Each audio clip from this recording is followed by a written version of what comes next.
Good morning, students. Today I would tell you the summary of the lesson, The Lost Child. This lesson is written by Mulk Raj Anand. This story was published in 1934. So the time period is 1934. Just you need to correlate between the childhood of that era and your childhood. Let's begin. The boy and his family goes to a fair. It is spring season and they are very happy moving out of the house. They are going to a fair. What happens? ये छोटा सा बच्चा है, ये अपने घर से निकलता है अपने माता और पिता के साथ मेला जाने के लिए। जैसे ही घर से बाहर निकलता है, सबसे पहले उसको एक खिलौने की दुकान दिखाई पड़ती है। वो वहीं पे खड़ा होकर खिलौने देखने लगता है और चाहता है कि उसकी मम्मी और पापा उसके लिए खिलौना खरीद दे, लेकिन मन ही मन उसे पता है कि उसके पेरेंट्स उसके लिए खिलौना नहीं खरीदेंगे। आगे बढ़ता है और उस खेतों से जाता है। खेत है सरसों के, जिसमें सरसों के फूल लगे हुए हैं। वहां पर उनको ड्रैगन फ्लाई दिखाई पड़ता है बच्चे को। बच्चे की मेमोरी इतनी शॉर्ट होती है, खिलौने भूलकर वो ड्रैगन फ्लाई के पीछे पड़ जाता है। फिर उसकी माँ उसे बुलाती है, बोलती है आओ बेटा आओ, कम चाइल्ड कम। बच्चा ड्रैगन फ्लाई को छोड़कर आगे बढ़ता है।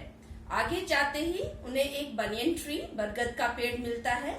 वो बरगद के पेड़ के चारों तरफ चक्कर काटता है। बरगद के पेड़ के नीचे उन्हें चींटियां और दूसरे इंसेक्ट्स मिलते हैं, तो वो उन इंसेक्ट्स के साथ खेलने लगता है। तभी उसकी मम्मी और उसके पापा उसको बोलते हैं come child come, we have to go to fair. So ये बच्चा फिर आगे बढ़ने लगता है और एक छोटा सा बगीचा आता है। उस बगीचे में जैसे ही ये बच्चा अंदर घुसता है, ऊपर से पेटल्स का शॉवर होता है। पेटल्स गिरते हैं उसके ऊपर और वो पेटल्स इकट्ठा करने लगता है। अपनी झोली में जैसे ही पेटल्स रखता है, उसकी मम्मी फिर उसे बुलाती है कम चाइल्ड कम। फिर वो आगे बढ़ता है, अपनी झोली वहीं छोड़ देता है। सारे फ्लावर्स के पेटल्स नीचे गिर जाते हैं और आगे बढ़ता है। सरसों के खेतों से गुजरता हुआ वो मेले में पहुंचता है। जैसे ही मेले में पहुंचता है, सबसे पहले उसकी नजर एक मिठाई की दुकान पर पड़ती है। उस पे उसके मनपसंद मिठाई रखे हुए होते हैं, गुलाब जामुन, जलेबी और बर्फी। बर्फी उसे बहुत ही पसंद है।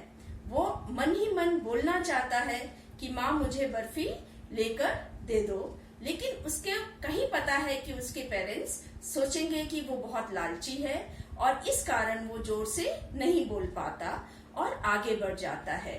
आगे बढ़ता है तो उसे एक फ्लावर्स बेचने वाला मिलता है, जो गुलमोहर के फूलों का मालाएं बनाए हुए था और वो बेच रहा था।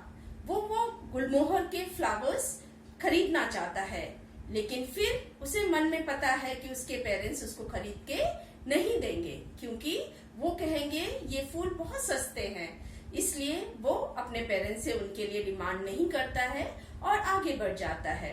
थोड़ी दूर और चलने पर उसे एक बलून सेलर मिलता है। उसके मन में बहुत इच्छा आती है कि ये रंग बिरंगे इंद्रधनुषी रंग के बलून्स मैं खरीदूं, लेकिन जैसे ही वो बोलने ही जा रहा होता है, फिर उसे याद आता है कि उसके पेरेंट्स उसको बोलेंगे अरे बैलून से खेलने के लिए तुम्हारी उम्र चली गई है, तुम अब इतने छोटे नहीं हो कि बलून से खेलोगे। So he did not ask for the balloons and he moves ahead. आगे जाता है तो उसे एक स्नेक चार्मर मिलता है। वो स्नेक को अपनी बीन बजाकर डांस करवा रहा होता है और स्नेक बास्केट में होता है। ये स्नेक चार्मर के पास जाना चाहता है। फिर उसे याद आता है कि उसके पेरेंट्स ने उसे वार्न किया हुआ है कि ऐसी धुन सुनने के लिए बाहर नहीं जाना है।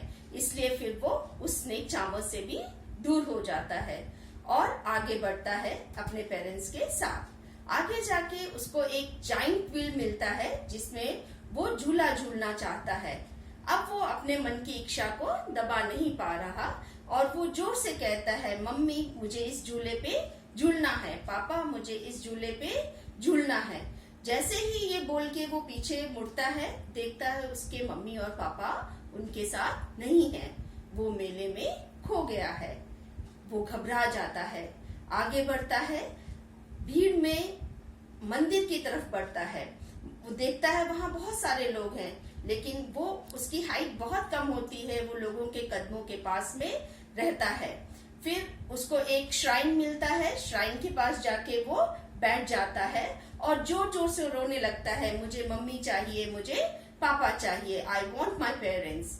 तभी एक सज्जन व्यक्ति उसके पास आता है, उसे अपनी गोद में उठाता है और बोलता है, बेटा कहाँ जाना है, तुम्हारे पेरेंट्स कहाँ हैं? वो कुछ नहीं बोल पाता, जोर जोर से रो रहा होता है और एक ही वाक्य बार बार दोहरा रहा होता है, मुझे अपनी मम्मी के पास जाना है, मुझे अपने पापा के पास जाना है। उसके माइंड को डाइवर्ट करने के लिए वो व्यक्ति उसको अपने कंधे पे उठाता है और मेला घुमाने ले जाता है। वापस वो स्नेक चार्मर के पास लेके जाता है, बोलता है तुम्हें ये सांप फेंकना है, इसके साथ खेलना है। वो मना करता है, अपने कानों पे हाथ रख के बोलता है, नहीं मुझे मम्मी चाहिए, पापा चाहिए। फिर वो गुलमोहर के फूलों के पास लेके जाता है और कहता है तुम्हें ये फूल चाहिए। बच्चा मना कर देता है, फिर वही वाक्य दोहराता है, मुझे मम्मी चाहिए, मुझे पापा चाहिए। फिर वो उसको बलून सेलर के पास लेके जाता है और अंत में वो उसकी मिठाइयों की दुकान के पास लेके जाता है और उससे पूछता है, तुम्हारी मनपसंद मिठाई कौन सी है, मैं तुम्हें खरीद के दूं? लेकिन वो बच्चा रोता रहता है और कहता है कि नहीं, मुझे मम्मी चाहिए, पापा चाहिए। तो आप देखते हैं कि जो चीजें वो पहले अपने पेरेंट्स के साथ था, लेना चाह रहा था, परचेज करना चाह रहा था, लेकिन जब उसके मम्मी और पापा उससे बिछड़ जाते हैं तो वो चीजें जो सज्जन व्यक्ति उसको दिलाना चाह रहा है वो लेने से मना कर देता है। लेखक ने कहानी यहीं पर खत्म कर दी है और कहा है बच्चों से कि आप इस कहानी का अंत बताएं। So students, I would like you to write the end of the story. What would have happened at the end? The boy is sobbing and the gentleman is trying to soothe the boy, but he is not at all interested in anything that he actually wanted to purchase earlier. I would like you to write the end of the story and do write summary of the story. Thank you.